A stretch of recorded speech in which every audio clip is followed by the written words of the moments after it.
at the Muhammad trial. Oh yeah, Muhammad. Yeah, so they brought in this forensic psychiatrist who had done some like contractor work with the CIA, and various other agencies too. But he was Was the it a psychiatrist or a psychologist? psychiatrist, but Psychologist. he was Right. maybe Harvard based, or Mark Sageman, Mark with the C, Sage Man spelled normal like a sage man, but Mark with a C in his bow tie. In his bow tie, Uh-huh. basically argued that the FBI's method of taking this psychologically vulnerable young man and pumping him full of the rhetoric and ideology and basically conning him, tricking him, was nothing to do with how counterterrorism is waged, that it is completely an unrelated activity, that it basically, I mean, I'm taking it to the next level because he was subtle, because he was an expert witness, but basically he was implying that the dignity of this psychologically disturbed young man was violated in a medical ethics sense, that it was a waste of FBI money because it actually did nothing to improve national security, and that it was very opposite of policy on the ground in CIA, where he had just like been flown back from Afghanistan or something, where he's training people operationally. And basically he's pointing out that the FBI's little method of like taking a disturbed individual and getting them all hyped up and scaffolded into this position is it's just unscientific, not helpful, a waste of money. And it was kind of the pinnacle of the whole trial in a way for me, his testimony, because it was a complete refutation. It was CIA v. FBI. It was kind of embarrassing, in my opinion, for the FBI. It was maybe over their heads, is what I'm afraid. I Yeah. Okay. So so let me think. So what did the on the on the cross examination, right? So here's the scale. The point that, like I said, the born that way, right, was a product of these various assessments. We'll say, instruments. They're called the testing things that they use to determine the things that a neuropsychologist would use to test somebody. Those are called instruments. So if it's the Iowa Gambler, for example, or the Wisconsin card sorting, those are instruments. And based on those instruments, among the things that she assessed Jeremy Christian as having was a deficit in his ability to problem solve and to think fast. He was thinking slower than other people. I don't want to say cogitation, but yeah, the rate that his brain responded, he could not think as fast as the events were happening. Hey, can you tell me this? Has this come up in the trial yet? Did he have a history of being pumped with any psychotropics, like antipsychotics specifically? Has that come up? Does he have a history with any? No, no, and at this stage of the proceedings, see, because the state's side is basically that here's this mad dog killer, right? And he planned all this, and he went out and he stabbed these people because he's a mad dog killer, right? And so their position has nothing to do with his having any kind of a mental state that would in any way uh, portray him anything than what they're saying. He's a mad dog killer, right? Okay, so then the defense comes in, and that's where they start raising, like with the forensic psychologists. You notice the defense are the only people that call him as a witness because it's never good for the state to have him come and talk about these people's, actual, problems with their brain physiology or whatever's going on, right? So no, it's always going to be the defense. Okay, so now that we're into the defense part of the trial, we can even start thinking about what, if any, diagnosis or diagnoses that Jeremy Christian has. And one of the things that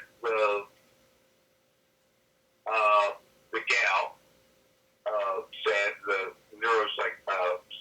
psychologist said, was that she could not find a DSM-5 diagnosis of Jeremy Christian. And so the Mr. House is kind of hammering on, well, gee, you didn't diagnose him with anything. And then in the, kind of rebuttal to that, the defense gets to ask her on redirect, because she's their witness,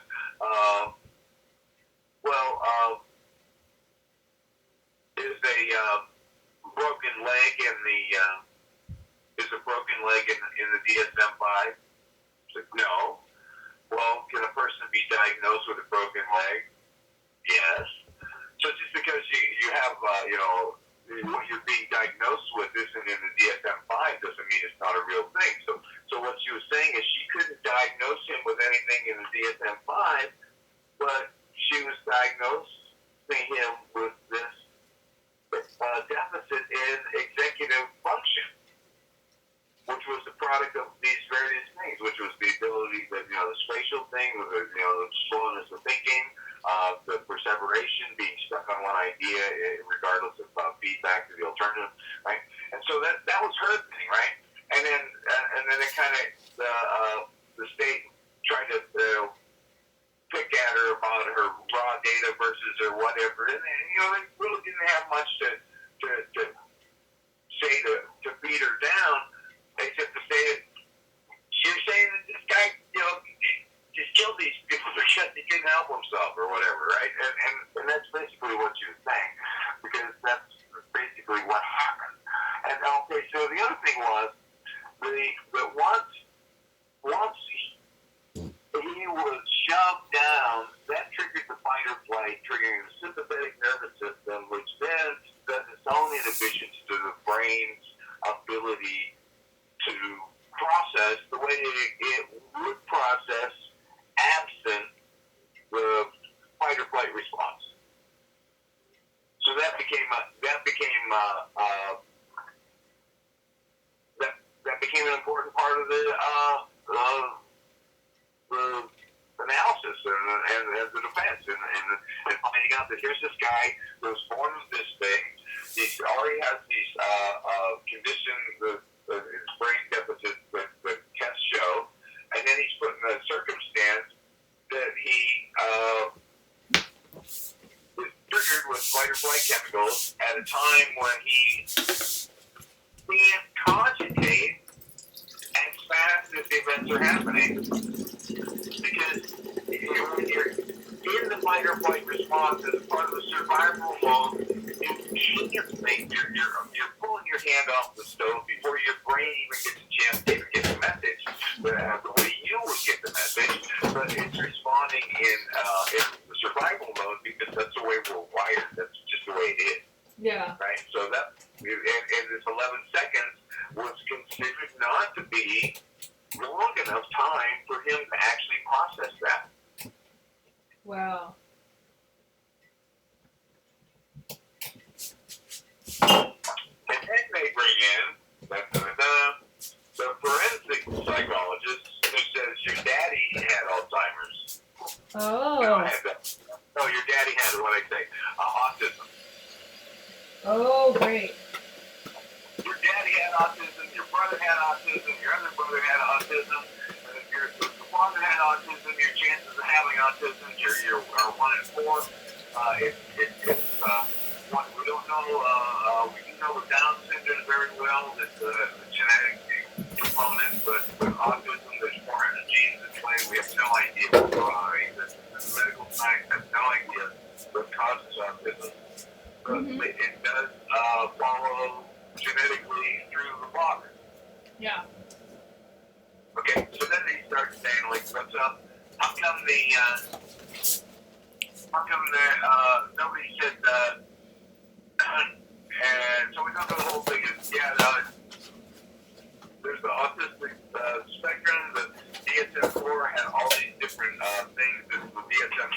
and 2013, just amalgamated them under the autism spectrum. Yes. And they talked, as we mentioned, about Asperger being the Nazi. Oh, yeah, which, gosh. Right? Right. But anyhow, his determination was the manifestations of the being loud and saying things that were socially inappropriate. Mm-hmm. But all those are manifestations of autism.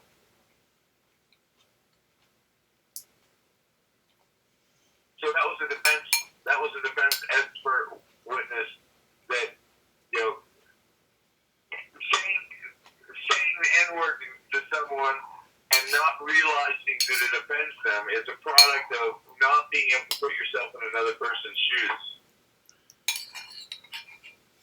To not be able to think about what this means to the person, to the other person. Mm-hmm.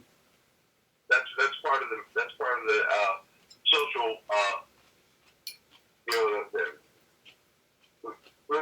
know, I don't know if the antisocial, the inability to socialize. You know, problems with social, reading social cues, acting out inappropriately on the train when everybody's saying not to, and is a product of the inability to respond appropriately to social cues. Yeah. Like, they call it antisocial behavior in Britain, whereas we would say antisocial meaning not liking to socialize. They mean it as inability to have any meaning, like against the social order. It could mean anything from rioting to spitting is antisocial behavior, or graffiti or something. Right. So, yeah, Or slashing throats on a train. That could be rather antisocial. Then there was a discussion of the 19-year-old Jeremy Christian went to, and this is like, you know, 2020 hindsight, you know, filling in the whole Can I put you on pause for really quick? I promise I'll let you back. 19-year-old Christian, what? You're on pause. Can I just throw you something really quick? There is a British social phenomenon by which they tried to encapsulate the accessory to a crime. So if you and 5 guys go and kick an old man to death, even if you just stood there, you can go in for homicide, and you'll have homicide on your name if you were just the guy who stood in the background not knowing what to do. And there's a movement to repeal that because sometimes they can only lump that kind of charge on the accessory. But it has a specific name and problem. So anyway, back on Jeremy Christian. But I mean, was Micah Fletcher an accessory under that way of thinking? No. Actually, what you just brought up is, you know, I overheard a guy saying that there were 3 people serving the same murder. He was working in the law library as a legal assistant, or you know, whatever they call it, paralegal. But yeah, that was his $2 a day job working in the prison industry, was having a job in the law library, right? Mm-hmm. And I just happened to overhear him talking about, you know, that somebody got a pass to the library, right, which meant that they had a chance to even talk. Yeah. You know what I'm saying? If one of them was in one unit in the prison, the other one's in the other unit in the prison, and they never eat together, and they never go to chow hall together, and they never go to recreation together, and they never get to meet, one of the ways that they do get to meet is by having one of them be working in the law library when another one gets a pass to go to the law library. Right. So as part of that, I just happened to overhear the guy saying that there were 3 people that were serving for the murder of the one person. Yeah. Because one person killed and the other ones were in for, you know, being in on it, you know, part of the same robbery or whatever it was. Let's go rob Granny, and somebody kills Granny, and then they all have to go to prison for murdering Granny when they, you know, they were just in on the robbery. They weren't in on the murder, but they just were in on the robbery that Granny got murdered at. So they get thrown in for the murder, and so that kind of stuff happens. You know, so you were saying 19-year-old Jeremy? Yeah, 19-year-old Jeremy Christian mad at the Korean grocer who accused him of shoplifting when he didn't do it, Wow. Got a gun with bullets. Got a gun, got some bullets, and had a mask and went to the place where they knew who he was, and he robbed them for $500, and he handcuffed me, and he got caught and convicted of kidnapping and robbery. And then when he got out of custody on that, they gave him a form to sign because it was saying that he couldn't possess a firearm, and he said that was against his Second Amendment right, and he refused to sign the form, and he ended up getting arrested for having a firearm and got sent to custody, which is all showing that the guy's got a screw loose because he gets fixated on an idea, and regardless of the feedback, you know, to go to the store where they knew who he was. Kind of, the forensic psychologist was saying it just didn't make sense. Do you want to know how weird my childhood was? When I was like a 3-year-old baby, my dad was writing. He had this Maine crony who's his best friend, who was a historian, and we lived in Nashville, Tennessee. So my dad was writing what he hoped would be like a script for a movie treatment of the Jesse James bank robbery scene. And his partner Ted Yateman was like the researcher, and my dad was more like the script writer or like the theme story writer. And so as a little, oh yeah, into the bad phone. I'm back. So basically, my really early childhood dealt with like comprehending a gunfight and a bank robbery, and why is my dad this weird guy who sits at the McDonald's too long working on it? He would treat the McDonald's like a Starbucks and just like use it as his little study alley with his main friend. So I actually even realized that some of the indirect associations are that my dad put some kind of off-color treatment in it where Jesse James threatens to shoot a guy's balls off or something and make a woman out of you is how it's phrased. That castrate him by gunshot.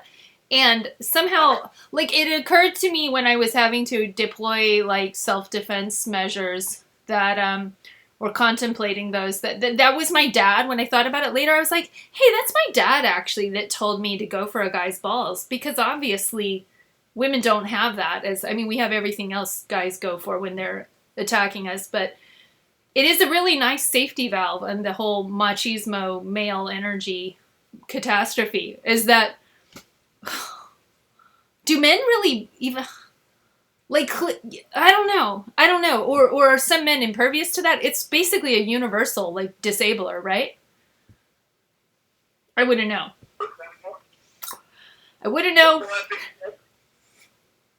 Mr. Eng does not know what it's like to be kicked in the balls.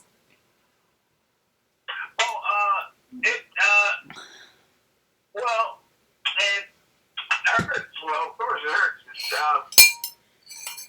I don't know why it's such a protective thing, except it's a family jewels, right? So yeah, it's definitely it's wired for pain for sure. And one could wonder: is it a design defect or is it a design asset? Because to me, it's like a computer; you can always unplug it. Like if somebody could have kicked Jeremy Christian in the nuts, could the massacre have stopped? I mean, the slashing have stopped? Like, if somebody had actually deployed effective technology to completely disable him. You know Ben Pickering, my old friend? He had a story of disarming a knife before. It is possible. I think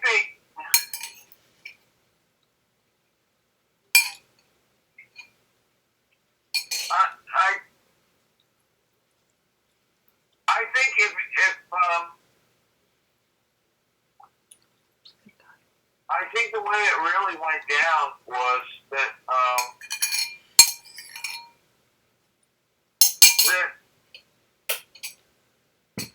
it would have been disproportionate force. Really, I guess what we're getting into deep selling and philosophy here with this thinking. I don't even want to have to take it where we're going. Okay, here's the overarching question question I have for you is, why are there transit cops there every stinking day?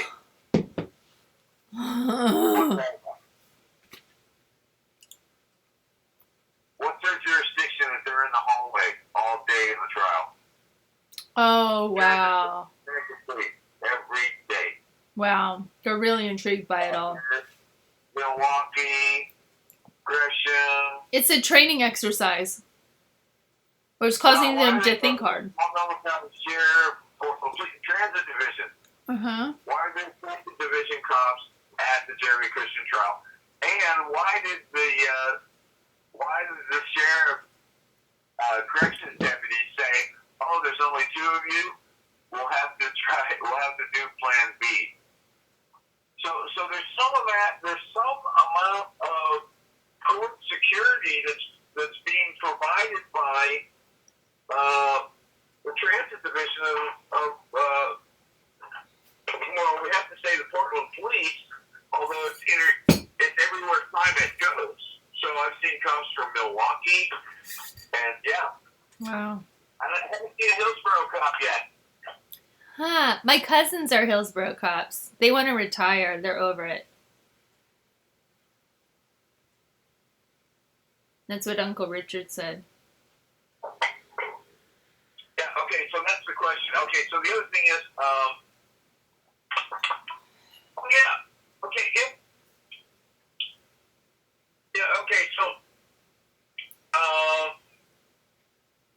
I think Jeremy Christian was 6'3" and something north of over 200 pounds. 230 maybe more. Right? Okay, so at that much physical mass of a man, right?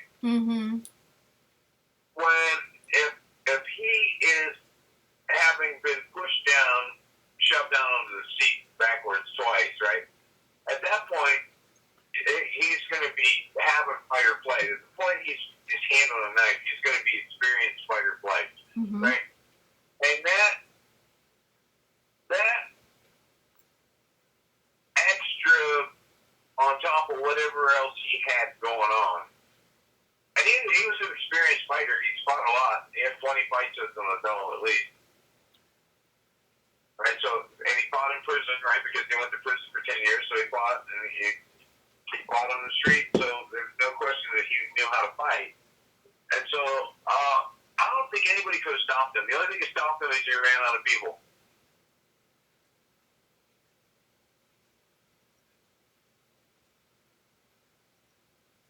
After the push down, but what about before the push downs? Like, if a pretty lady had come and talked to him about, like, wow, you're like a really cool dude with long hair, he could have been like on a date to a concert. No, it's that wasn't happening because Michael Fletcher had already see the use of force testimony yesterday was that what Kelly did, and it was reflected. It bubbled up a couple of ways, right? When they finally got in their 2 lines of redacted Jeremy Christian in custody telephone, which took like all afternoon for them to redact the pages or whatever they're doing, so they could actually have the. Oh my God! I know what I think. What's her name? Michelle Mitchell. Oh, Michelle Mitchell. The chief detective.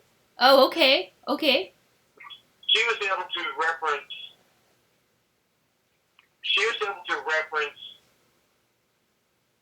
the I'm trying to think. I don't want to get my witnesses confused. I just want to tell you what the evidence was.